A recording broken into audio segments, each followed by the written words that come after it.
正式講匯控嘅業績啦。咁我同以前一樣啦，我就會為大家總結咗一個 Excel 嘅表格啦。咁呢個就好清楚㗎。大家如果有興趣咧，就你重播撳暫停咧，咁你就可以睇到啲清晰嘅每一項嘅數據嘅數字啦嚇。OK，嗱咁啊，匯控2026年第二季嗰個我哋叫做列帳基準嘅收入啦，即按會計準則咁嘅意思啦。就191.2億美元嘅，咁呢個係高過市場嘅預計㗎，市場預計只係185.7億美元嘅啫。咁呢個就同比增長咗16.1%啊！咁呢個增速咧係高過第一季啊，第一季嘅收入增長咧係5.5%，咁好明顯第二季咧匯控嘅收入嘅增速咧係加速咗嚇。咁當然其實當中有包括有啲特殊項目咧。就係13億美元嘅，咁如果你拎走呢13億美元咧，咁都有一半啊，即係有一半嘅收入嘅增長咧係來自佢本身嘅業務啦。咁啊主要係呢一個銀行業務嘅淨利息收入增加咗啦，同埋好重要就係財富管理嘅業務係好強勁咁增長。其實如果大家記得我上個禮拜啦分析呢一個渣打銀行嘅時候咧，渣打銀行嘅呢一個業績我已經講咗，渣打銀行嘅財富管理增長得非常之好，而我喺上個禮拜晚上個星期日晚嗰個直播我都講啦，可以預示一個啟示，其他銀行嘅財富管理業務咧都會表現得好啊！咁我嗰陣時都講匯控應該個財富管理表現都會好啦。咁啊事實係證明咗我上個禮拜所講嘅咧係實現咗啦。咁啊匯控的確呢一個第二季業績咧係睇到佢個財富管理業務咧係增長得非常之強勁啦嚇。OK， 咁啊呢一個淨利息收入咧就係92.9億美元，增長咗9%嚇。咁亦都係高過第一季嘅呢個淨利息收入嘅增速7.7%，即係話第二季呢一個淨利息收益嘅增速咧，亦都係加快咗啊！咁啊原因咧，第一咧就係淨利息收入嘅增長通常係兩個因素啦，一個咧就個量方面咧，咁當然就貸款客戶貸款啦，咁係有增加㗎。咁啊客戶貸款咧就比第一季增加咗200億美元啦，咁而且係各部分都錄得增長嚇。咁啊呢一個咧就係個量方面啦，咁啊個價方面咧，我哋就係睇呢個叫做淨利息收益率啦，或者叫做淨息差啦，英文叫做 net interest margin 啦 ，NIM 啦嚇，我哋叫做 NIM。咁啊上半年嘅淨息差咧就係1.61%，咁亦都比呢一個2022年同期咧係上升咗4個基點㗎。咁呢個主要有幾個原因啦。第一個原因咧就係呢個貨幣換算嘅差額有正面影響啦。咁啊第二咧就係其實之前我每次分析匯控嘅業績都提過，其實匯控有為個利率咧係做一個結構性嘅對沖啊。咁啊結構性對沖如果有正面嘅收益嘅話咧，亦都係對一個淨息差咧係有正面幫助㗎。咁啊第二季就發生咗啊，有正面幫助。OK， 咁呢個就淨利息收入啦，表現得非常之唔錯啦。咁啊財富管理方面又點咧？嗱，財富管理咧就屬於非利息收入㗎。咁呢個第二季嘅呢個財富管理嘅非利息收入咧就增長咗21%啊，非常之強勁啊！咁啊主要受惠幾樣嘢啦，呢個投資產品嘅分銷就增長咗26%，私人銀行嘅增長就22%，保險業務嘅增長就21%。OK， 咁呢個咧就係表現得非常之好啦。咁啊，第二季嘅批發交易銀行嘅非利息收入咧就增長咗7%。OK， 雖然就得單位數，但係咧係全面，亦都係所有呢一個批發交易銀行旗下嘅3嚿業務咧都係有增長啊。包括咧就係證券服務係增長咗16%，環球貿易方案增長咗7%。環球支付方案增長咗6%，OK， 同埋環球外匯啊就增長咗5%，OK， 咁啊你見到咧都係呢個非利息收入都係增長得好強勁啦。咁啊睇完個收入之後咧，咁你就要睇個支出啊點啊。咁啊銀行通常咧就一個營業收入一個營業支出啦。咁啊第二季嘅營業支出咧就係87.1億美元，就同比下跌咗2.4%喎。咁你好正啦，你收入增長，跟住支出就下跌，係咪？咁支出嘅下跌主要係反映啦，因為匯控之前就提出咗重組架構咧，就要同埋精簡嗰個架構啦，咁咧就會節省個成本啦。咁啊表示匯控呢一個節省成本嘅呢一個措施咧係有效啦，而且係實際嘅降低呢一個成本啦。咁因為營業收入嘅增速係高過營業支出嘅增速啊嘛，咁所以咧呢一個就係我哋所謂嘅 draw 正向嘅 draw ratio 啦，即係個 draw 比率就係正數嚟㗎，呢係好事嚟㗎。咁啊呢個會導致個營業利潤咧就大幅增長44.3%，去到93.6億美元嘅。咁比第一季咧係顯著改善，因為第一季嗰個營業利潤咧係下跌0.8% 啊。咁個 PPOP 啦 ，PPOP 咧就係104億美元，就大增37.9%，亦都係優於第一季只係增長3.7%。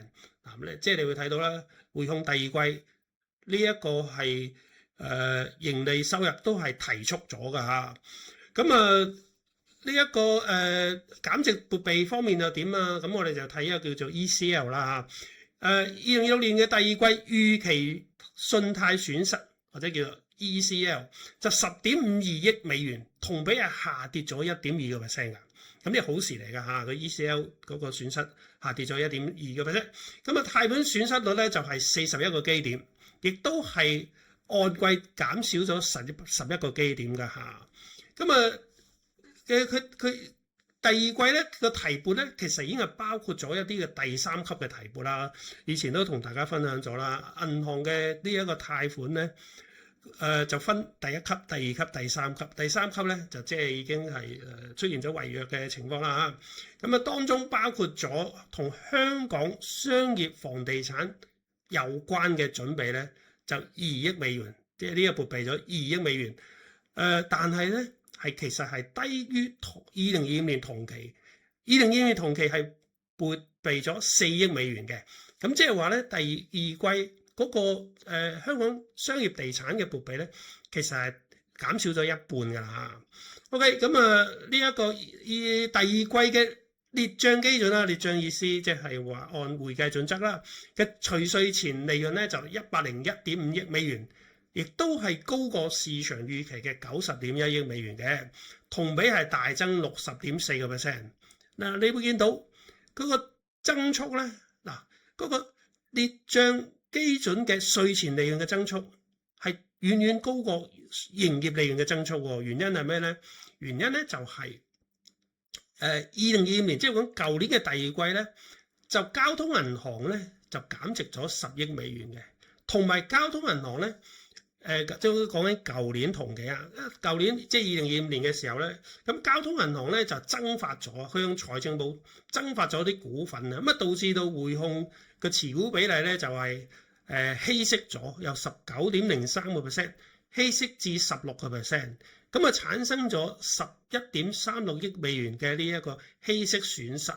咁呢個其實想講乜嘢咧？就講就係2025年嘅第二季個基數比較低，因着呢個交通銀行嘅呢個減值啊、稀釋損失啦，就嗰個基數低咗，咁導致到呢一個今年嘅呢一個稅前利潤嘅增長咧，係增幅係遠高過營運利潤嘅增長嚇。OK， 咁但係呢個成間公司啊，第二季匯控成間公司嘅淨利潤增長咧，就62.7%，咁但係個普通股東，即係我哋5號仔嘅你嘅股東嘅淨利潤增長咧，就67.9%。OK， 咁咧就係即係你會見到匯控股東嘅盈利增長咧係超過匯控成間公司嘅盈利增長。原因咧就大家知啦，佢私有化咗恒生銀行啊嘛，咁所以咧以前要分一橛少數股東權益俾恒生銀行嘅少數股東，咁而家唔使啦，而家匯豐全部納晒恒生銀行嘅業績啊嘛。OK， 咁呢個就係個原因啦。咁每股盈利就係44美仙，就增加咗69.2%嘅。咁呢個係個增速又高過匯控嘅股東淨利潤嘅增速喎。咁當然受惠匯控回購股份啦。OK， 咁所以匯控回購股份同埋匯控私有化恒生銀行咧，其實咧係對匯控嘅股東咧係有得益㗎，咁所以咧舊年啲人話匯控私有化恒生，因為恒生執笠啊，咁呢個咧就係廢話啦。OK， 咁第二季嘅股息咧就每股10美仙 ，OK， 咁就持平啊，係符合預期嘅，因為匯控嘅傳統咧就係頭嗰3季咧每一季嘅派息都係一樣嘅，佢有變化咧就通常喺第4季。嗰個末期息先至有變化嘅啫嚇，咁所以咧第二季嘅股息10美仙咧係預期之中㗎啦。咁匯控同時宣布有呢一個10億美元嘅回購計劃。其實呢個10億美元嘅回購計劃咧係少過市場預期㗎，市場預期係大概15至20億美元嘅。咁點解少咗啊？咁會管理層有解釋㗎。佢話而家咧我哋嘅資本咧係優先用喺支持嘅業務嗰個發展嘅。而且集團好多個業務咧，都見到個貸款增長非常之強勁，咁所以咧要用多啲呢一個資本咧，去做呢一個支持個業務，尤其是貸款嘅增長。咁回購咧，只係作為如果你有資本過剩嘅時候，咁去運用嘅手段。咁而家業務有需要啊嘛，咁所以咧。就係優先用喺業務嘅方面啊，即係資金，咁都好合理嚇。咁而且喺呢個業績會度咧，咁呢個管理層咧又講到啦，佢話匯控其實第二季嘅貸款增長咧係咁多季以嚟最強嘅，而且喺不同業務嗰個信貸需求咧都係明顯復甦咗啊。咁包括咩？包括香港嘅個人銀行客戶啦。咁規模咧都係持續高增長啊！咁帶動好多嘅貸款需求啦嚇。咁所以咧匯控個剩餘資本咧就係唔會用嚟提升個回購金額啦。OK， 咁呢個都好合理啦嚇。咁以呢一個大家成日講呢一個 ROTE 啊嘛，即係有形股本回報率。咁咧匯控咧就係用呢一個有形股本回報率去睇噶。就唔係用 ROE 啊，佢係用 ROTE，OK，tangible equity 嘅。咁咧就係呢個有形股本回報率咧就18.2%，亦都係高過第一季嘅17.3% 啊。咁如果唔計啲特殊嘅項目嘅話咧，個 ROTE 咧更加高達19.1%，亦都高過第一季嘅18.7%。嗱，咁匯控好勁啊！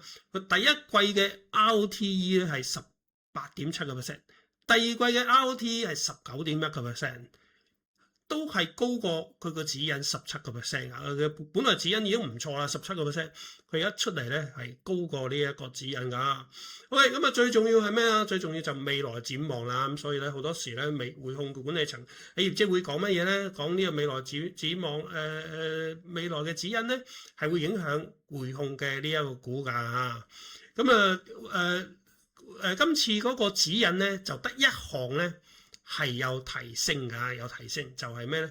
就係預計2026年嘅銀行業務淨利息收入最少達到460億美元。嗱，呢一個係優於之前嘅指引喎。之前嘅指引係話2026年嘅呢一個銀行業務淨利息收入係達到大概460億美元，依家係至少460億美元。或者你可以話係應該會高過460億美元啦。咁呢個就係輕微上調咗呢一個銀行嘅淨利息收入啦。咁管理層又解釋點解會輕微上調咧？咁佢講就考慮到嗰個客戶嘅信貸需求嘅增長，同埋遠期利率比預期高嘅因素，同埋下半年頭先講過啦，匯控會為佢嗰個利率做一個策略性嘅對沖啊嘛，咁佢預計到下半年呢一個利率嘅策略性對沖咧個回報率咧係唔錯噶，咁預計係嗰個係有2.8% 嘅回報率，係高過而家嗰個全貸業務嘅淨息差噶嚇，咁所以咧呢一個係對佢淨息差有拉升嘅作用啦，咁所以就上調咗淨利息收入嘅指引啦。OK。嗱，咁對於近期咧，你要睇一啲 KOL 咧就講，哎呀匯控因為匯控已經私有化咗恒生啊嘛，咁所以所有恒生嗰啲運作啊操作咧都係匯控嘅呢一個控制噶嘛，咁佢哋話匯控最近咧就係為恒生嗰啲高風險資產咧就揾緊買家，即係想買啦嚇。咁呢啲 KOL 咧就傳匯控咧就咁啊，梗係即係恒生梗係唔係好掂啦嚇。咁啊，其實咧呢樣好正常啊嘛，係咪？你有啲我上個禮拜都講咗啦，如果你銀行咁啊有啲資產係咪有啲客壞帳咗嘅資產係咪咁你可能沒收咗佢嗰個抵押品，咁你都會賣噶嘛？你揾買家賣咁好正常啫。銀行唔係要持有客戶嗰啲抵押咗嗰啲資產啦，佢最終係想攞翻錢啫嘛。咁所以管理層話呢啲係好正常嘅安排嚟嘅喎。我將攞到客戶沒收咗佢嗰啲抵押品，跟住我賣咗佢，可以釋放啲資本啦，攞翻啲本金翻嚟啊，係咪？再用喺比較高增長潛力業務，好正常啊。唔係恒生，唔係我為恒生特別咁做噶，我匯控自己本身都會咁做啦，係咪？其實所有銀行都會咁做啊，有咩咁奇怪啦？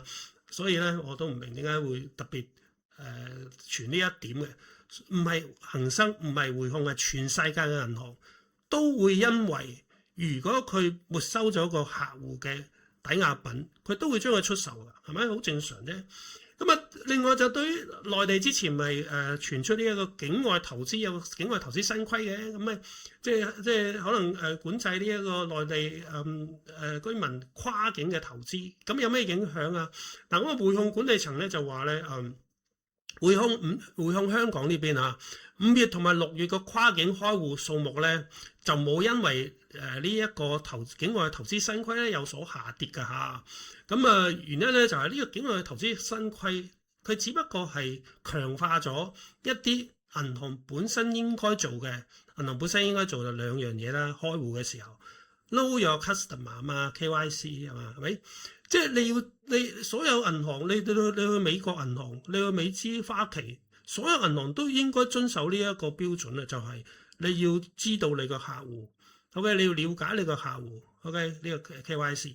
第二就係anti-money laundering 嘛，即係 AML 啊嘛，即係話你所有客戶存錢存入銀行，你都要去調查你啲錢係咪乾淨嘅 ，OK， 都係呢兩個原則。任何銀行都係應該做㗎啦。咁如果你一直都係以一個合規嘅採用最高標準嘅合規去對待呢一個客戶開戶或者資金嘅流動，咁係冇問題㗎。咁所以咪冇影響咯，係咪？咁所以匯控話5月6月冇影響啦，7月亦都唔見到有影響啊嚇。咁咧事實上5月同埋6月份佢每月嘅新開戶咧，係增加到11.1萬同埋10.6萬個嘅，咁啊顯示呢一個跨境投資新規咧，只係令到嗰個監管嘅要求更加清晰嘅啫。其實冇限制銀行發展呢個財富管理業務嘅。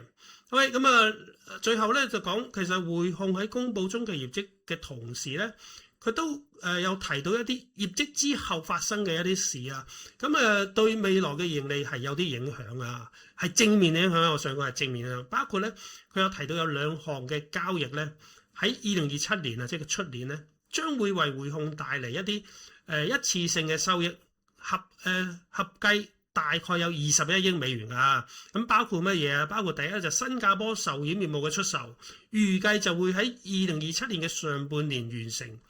而且會產生18億美元嘅除稅前出售收益。OK， 咁呢一個咧好消息啦，對匯控股東嚟講啊，咁呢一個將會令到2027年嘅盈利咧有好大正面嘅幫助啦。咁第二咧就埃及嘅呢一個零售業務出售，亦都預計喺2027年嘅下半年完成。而且會產生3億美元嘅除稅前出售收益。嗱，咁你一個18，一個3加埋21億咯，咁即係意思咧，匯控出年有21億嘅稅前收益咧，來自出售呢2項業務㗎嚇。咁啊，最後做一個總結同埋估值啦。咁啊，匯控第二季嘅業績咧係比市場預期好㗎嚇。咁啊，原因當然頭先講過啦，收入係優於預期，成本咧就符合預期。跟住咧，呢個預期信貸減值損失，即係 ECL，亦都低於預期喎。咁呢啲加埋咧，就導致到咧匯控嘅業績係優於預期啦。咁啊，收入優於預期咧，主要係受非利息收入表現強勁。咁呢個當然非利息收入咧，就係受到呢個財富管理業務表現非常之好啦。咁呢個上個禮拜日我分析渣打銀行嘅業績時候已經講咗啦。財富管理業務表現強咧，似乎係銀行業嘅普遍現象啦。OK， 咁啊，最後講估值方面啊，咁啊預計咧匯控今年即係講緊2026年嘅每股盈利大概1.65美元，係增長36%嘅，每股派息咧就大概0.84美元，都增長咗12%。咁啊現價咧就161.2港元 ，P/E 就大概講預期2026年嘅 P/E 大概12.5倍，預期嘅股息率咧大概係4.06%。嗱，從 P/B 估值嘅角度啦，銀行通常咧我哋用 P/B 去估值啊。咁啊 P/B 個 B 係乜嘢咧？就係個帳面值啦，或者每股資產淨值啦。嗱，咁啊直至2026年6月底嘅匯控每股資產淨值咧就10.08美元，但係每股有形資產淨值咧就9.36美元。OK， 嗱，咁我有聽嗰啲 KOL 講㗎，哇匯控咧個 ROT 好高啊，咁係啊 ROT 係19.1% 啊嘛，咁所以咧匯控嘅 PB 咧就係佢計嘅 PB 咧佢係用每股資產淨值去計 PB 喎，但係佢 quote 嗰個 ROTE 咧係用嗰個每股有形資產淨值喎，咁啊唔吻合㗎。嗱，如果你要用 ROTE 19.1% 去衡量匯控嘅估值嘅話咧，咁你計 PB 咧個 B 咧，你就唔可以用每股資產淨值10.08去計啦，你係要用每股有形資產淨值9.36美元去計㗎。OK， 咁先至合理㗎嘛。咁所以如果匯控係用每股有形資產淨值計算嘅 PB 咧，其實係2.2倍㗎嚇，2.2倍嘅 PB， 相對應嘅 ROTE 咧就19.1%。咁咧點樣計嘅咧？就你將個 ROE 或者 ROTE 啦，喺匯控嘅例子就 ROTE 19.1%除個 PB 2.2倍，就會計出而家呢個股價買匯控嘅話咧，你嘅股東資產回報率係幾多？係 8.7%。OK， 係 8.7%， 即係話如果成間公司你買晒佢 ，OK， 你用2.2倍嘅 PB 買晒成間嘅匯控，咁因為匯控嘅 ROTE 係提供個股東資金、股東有形資金嚇係 19.1% 啊嘛，所以呢一個股東有形資產嘅回報率咧就 8.7%。OK， 咁呢一個咧就係匯控嘅估值係應該咁計㗎嚇。咁我就完咗今晚為大家講匯控業績嘅分析啦。OK。